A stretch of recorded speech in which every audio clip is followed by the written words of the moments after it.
Bruno Napoli, investigador de historia reciente y delitos económicos. Gracias por visitarnos. ¿Qué tal? Muchas gracias por el espacio para difundir estos trabajos. ¿Cómo se investigan los delitos económicos en la historia reciente? Es un tema difícil porque el delito económico está inserto en el sistema financiero, está metido de lleno en la raíz de las acciones financieras, de las operaciones de bancos, de mercados, de bolsas, pero es muy opaco, es una red muy opaca. Es mucho más visible el delito de un arrebato en la calle, de un celular, que la composición de varias asociaciones financieras para hacer acciones, para hacer negocios. Es mucho más opaco un fideicomiso que el robo hasta de un auto. Entonces digo, son delitos muy difíciles, hay que hacer mapas y hay que hacer genealogías a través de la historia, con nombres de empresas, con nombres de bancos, con nombres de los mercados de capitales, y ver, realmente descubrir cómo se empiezan a repetir esos nombres. Pero son complicados. De hecho, uno de los graves problemas de la Argentina es el mayor delito económico, que es la fuga de capitales, y el otro, la evasión tributaria de los que más tienen. ¿No tiene la sensación de que el delito económico y el sistema económico a veces son una redundancia? ¿Qué te encontraste vos investigando? La verdad que sí, porque yo pensaba en este ejemplo. Si ahí me invitan a dar una charla, ¿no? Y yo tengo que facturarla. Y digo, no, va otro profesor, que a su vez no la va a dar él. La va a facturar su hijo, y ese dinero no va a figurar como que lo cobramos nosotros, sino va para una fundación a ayudar a los chicos de Santiago del Estero. ¿Docente puede hacer eso? Los docentes no podemos hacer eso. Ahora, si yo formo una empresa, puedo hacer eso.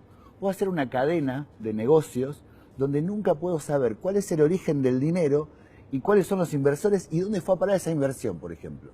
Y si la empresa encima quiebra, llama a concurso de acreedores y el dinero no está. ¿Por qué? Porque se fugó. Con eso nos encontramos, con esa opacidad y con esa capacidad, gracias a las leyes argentinas, muy viejas, que siguen vigentes, que les permiten a los poderosos económicos hacer ese tipo de negocios, hacer ese tipo de maniobras y que sea casi invisible. Por eso la novedad que tuvimos en estos meses de encontrar tantas empresas offshore en guaridas fiscales en Panamá, y siguen saliendo. Digo, de hecho el actual líder de la Alianza Cambiemos lleva 9 ya descubiertas.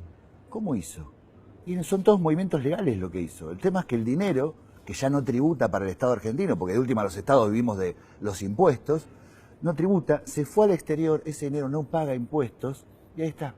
Y es difícil de traer, y encima hay leyes que protegen la información por el secreto bancario. Con eso nos encontramos cuando hacemos delitos económicos y cuando hacemos historia económica, porque finalmente somos historiadores, lo que hacemos es historia económica, pero tratar de entender cómo llegamos a estas instancias de un delito tan grande y casi de una pseudocracia, de la democracia de los empresarios. ¿Cómo llegamos a esto? Visto en proceso es bastante entendible. El historiador hurga en los acervos, en los yacimientos de información que en general suelen estar inertes, desaprovechados. Así es. Más que una tarea de pesquisa, es una tarea de arqueología. Sí, sí. Sin embargo, lo trazo como hipótesis, me dirá si estoy equivocado. La sensación que uno puede tener es que el sistema financiero oculta, tiene una deliberada intención de ocultar por la conciencia de que su actividad anda siempre por los bordes. ¿Qué dificultades o qué limitaciones tuvieron ustedes a la hora de encontrar la fuente, digamos, en la tarea historiográfica? Bueno, es interesante eso. Hace unos años se inició un proceso muy bueno de apertura de los primeros archivos del sistema financiero. Comenzó con la Comisión de Valores, que ahí tuvimos la suerte de ingresar, gracias a la gestión de Alejandro Banoli, en 2012, que nos encontramos que los directorios de la dictadura para acá registraron absolutamente todo, y parece todo legal. Lo que había que leer era atrás, qué operaciones había, qué nombres había, y qué se había fraguado de eso. Digo, no, lo que encontramos es una normalidad fraguada. Aparecen operaciones que parecen legales, pero cuando uno va hurgando, va sacando un poco la pintura, se encuentra con nombres que no aparecían, con operaciones que no estaban declaradas, con empresas que hacen actividades que no tienen que ver con su razón social, ¿sí? Que prestan dinero cuando tienen que hacer, no sé, juguetes, por ejemplo. Con eso nos fuimos encontrando. El escrito está. Gracias a eso y a esa experiencia, bueno, hicimos varios informes, varias publicaciones, el libro La dictadura del capital financiero, que vos nos acompañaste varias veces a presentar y acompañaste el proceso de investigación. Y luego de eso se hizo la experiencia en el Banco Central y se encontraron, por ejemplo, todas las actas secretas de la estatización de la deuda, que estaban ahí, el Estado finalmente registra todo, y se encontraron operaciones increíbles, ¿no? Como en la Guerra de Malvinas, cuando Londres está por cancelar todos los fondos de la Argentina, del Banco Nación, y va una delegación del Banco Central a Nueva York a tratar de recuperar los lingotes de oro que tiene caucionados. y le dice a un grupo de suizos, ¿podemos sacar estos lingotes, venderlos en el mercado negro y con la plata nos vamos a Suiza y les compramos a ustedes lingotes de oro y los llevamos para la Argentina? Eso hacían los operadores del Banco Central en el año 82. O las actas que estatizan toda la deuda privada, ¿no? Luego se hizo una investigación también en el Banco Nación, donde se descubrió una política crediticia muy beneficiosa para grandes empresas y para las Fuerzas Armadas, en detrimento de las pymes y de la banca personal, digo, de las personas comunes que pudieran tomar un crédito. Ese tipo de investigaciones fueron interesantes. Revisando esos archivos se pueden encontrar decenas de delitos que todavía están registrados.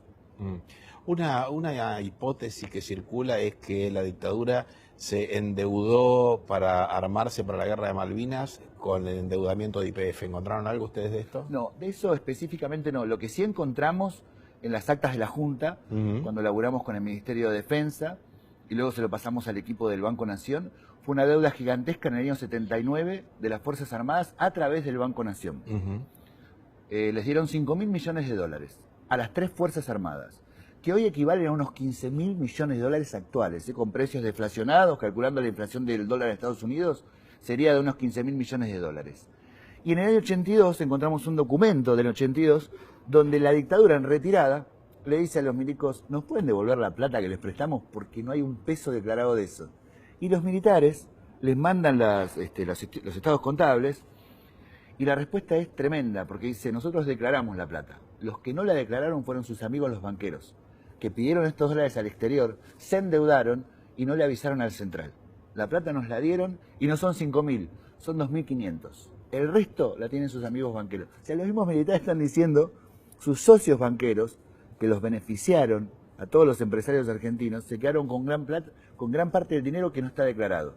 Eso sí lo encontramos. Y eso fue a través del Banco Nación con el dinero público, o sea, con el erario de todos.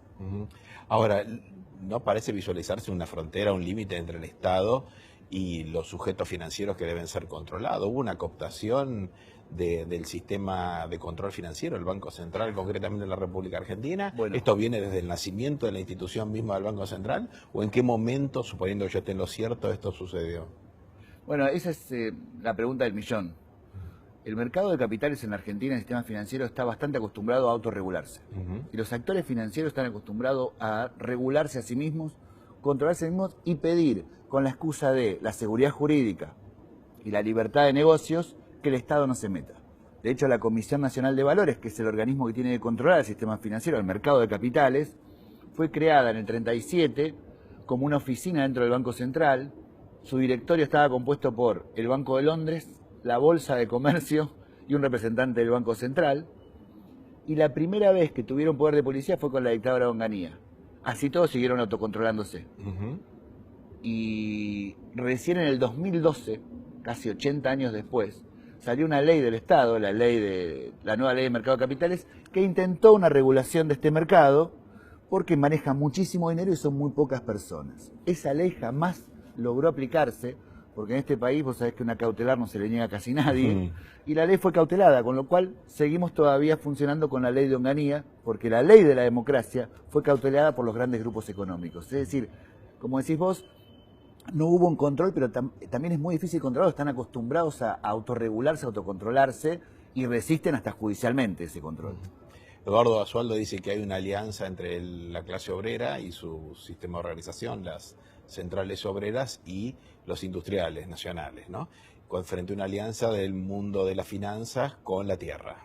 Sí. Cuando uno ve las instituciones se encuentra la autorregulación del Banco Central y la particular conformación de los directorios tanto del INTA como de la Ley de Semillas, que es de la época de la dictadura de Lanusse.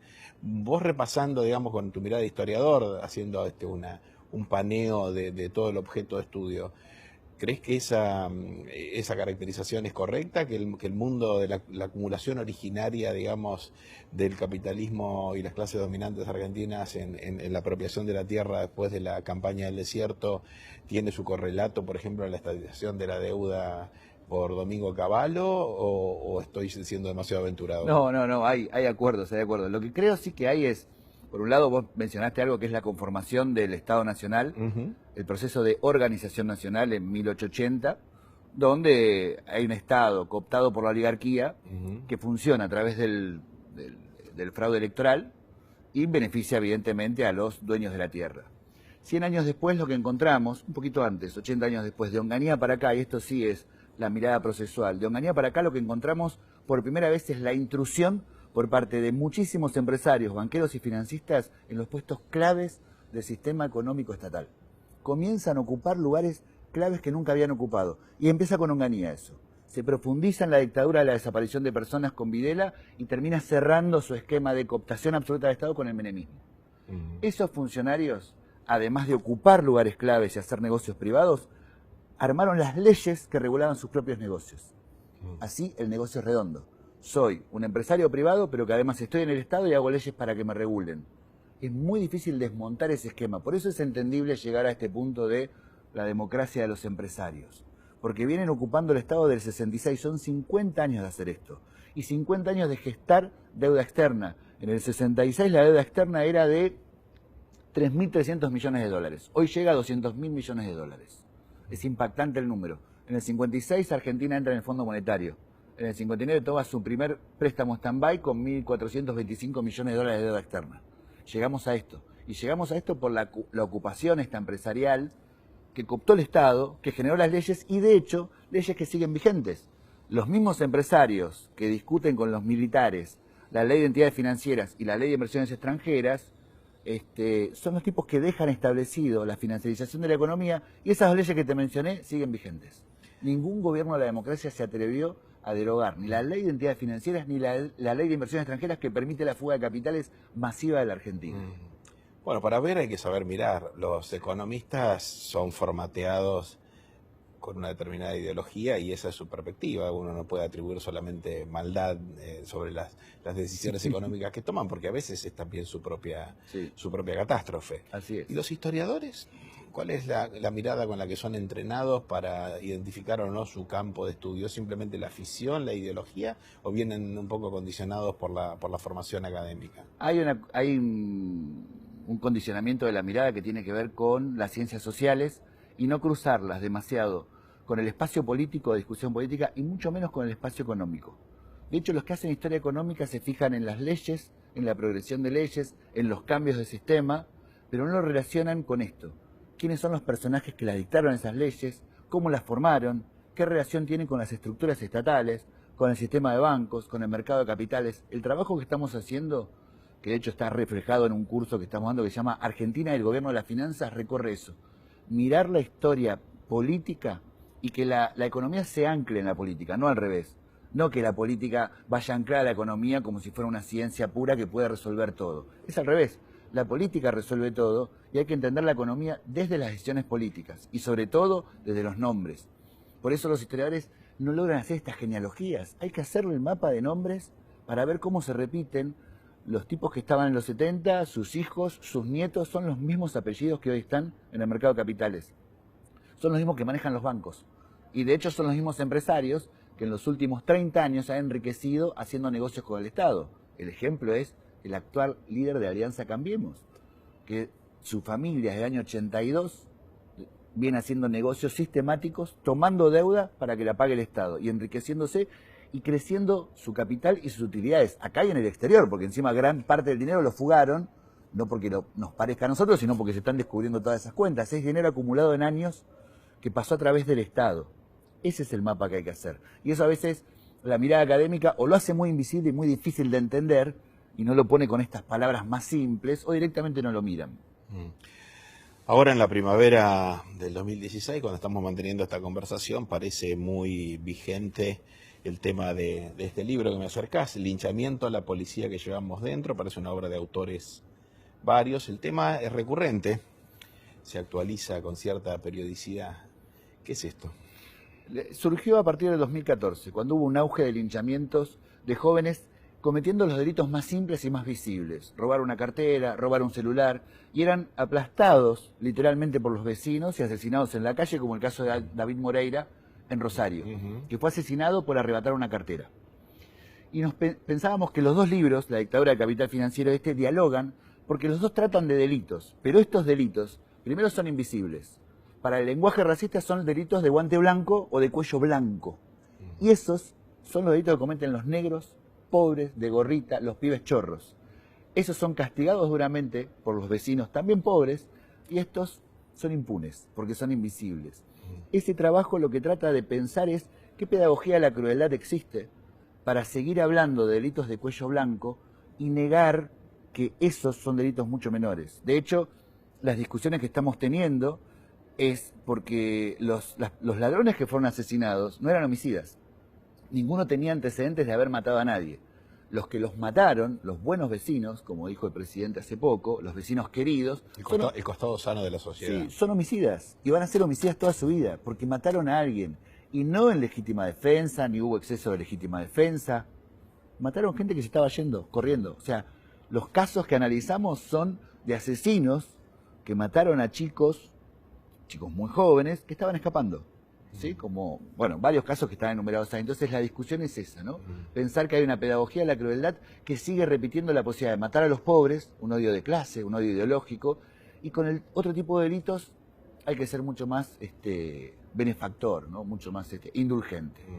Ahora en la campaña presidencial de Estados Unidos, que estamos asistiendo en estos días a la serie de debates presidenciales, uno de los análisis es que Donald Trump vuelve a instalar el racismo como un proyecto de masas y no como un proyecto o como una reacción marginal de algún costado de la sociedad. Sí. La pregunta es, ¿hay un fascismo ciudadano que ha sido autoindulgente desde la propia mirada de la sociedad, que es atizado por los que cometen los delitos de guante blanco para que se identifique la mirada del delito allí, o es simplemente un fenómeno que tiene su etiología y su expresión particular? Está bueno eso, porque es una pregunta central esa. ¿Qué plafón hay para que esto prenda? ¿Qué plafón hay para que el presidente de un país o el candidato a presidente de otro país pueda decir esto y los sectores más populares, que van a ser los vulnerables de esa política racista, lo apoyen, lo voten, piensen que está bueno eliminar al que está al lado? Hay una pedagogía cruel de los estados que se han acostumbrado a resolver sus conflictos de clase eliminando a otros. Nosotros lo vimos. El Estado argentino, antes lo Master Roca, se forma con la eliminación de los malones. La política del 20 al 30 y la dictadura de Uriburu se forma fusilando anarquistas, obreros rebeldes. El 55 se forma fusilando peronistas en la Plaza de Mayo. Y los 70 se forman fusilando y asesinando, haciendo desaparecer jóvenes rebeldes dedicados a la militancia política.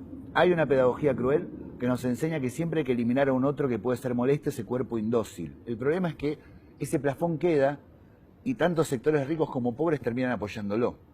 Pensá que Hitler comienza su campaña en el 22, en Múnich, y de ahí hasta el 33, cuando llega canciller, gana todas las elecciones en las que se presenta. No pierde las elecciones, no es que las gana, pero sigue sumando votos, y su partido va generando cada vez más espacio donde la gente lo vota, y lo votan los pobres, con un discurso absolutamente racista. Hitler jamás se cayó en su campaña al decir que iba a hacer campos de concentración, que iba a eliminar a los disidentes, que iba a eliminar a los comunistas, a los homosexuales, lo dijo siempre. Y llega a canciller diciendo eso, no diciendo otra cosa. Por eso, cuando hiciste la pregunta de Donald Trump, me hizo acordar todo este proceso histórico. Las sociedades tienen un plafón cuando hay estados que acostumbran a sus sociedades a que para resolver un problema hay que eliminar al otro. Gracias, Bruno. Muchísimas gracias a ustedes por el espacio.